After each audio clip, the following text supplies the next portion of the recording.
Now, surprising thing is that although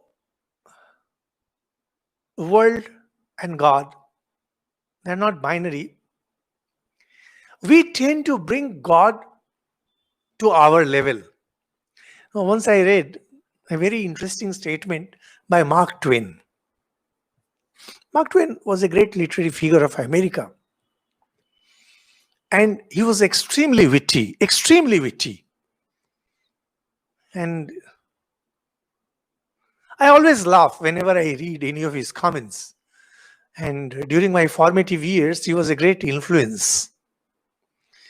So at one place, Mark Twain says that God created man his own image. And man being a perfect gentleman, he returned the favor. That is a beautiful statement. And I wish such a statement had come from me. But of course, Mark Twain was much more earlier. Says God made man in his own image.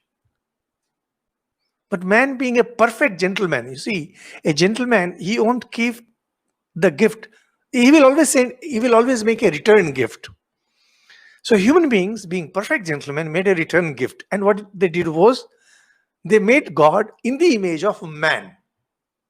It's a very interesting statement.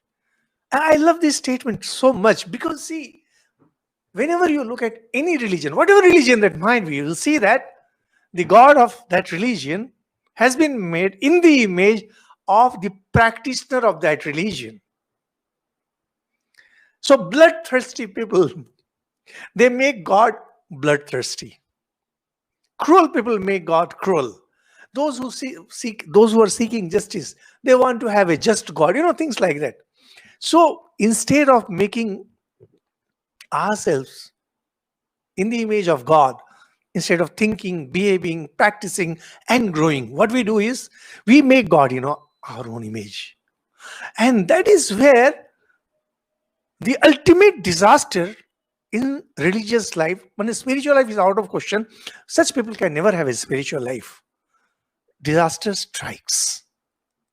Disaster strikes simply because instead of knowing that man is the image of God, we think that God is image of man. Entire problem begins from here. All the religious people, see, when people think that God is energy. I have come across many people who come to us and say, so don't you think that God is energy? Someone will say, God is an equation. Why? Because you live in equations. You live in energy. You think energy is all important, so you think that God is energy. If you really want to grow spiritually, and that was the job of all the great masters who came in the past. When Sri Ramakrishna came, Swami Vivekananda came, and Buddha came. This is what they taught. Don't bring down God to your level. Take yourself up to the level of the divine.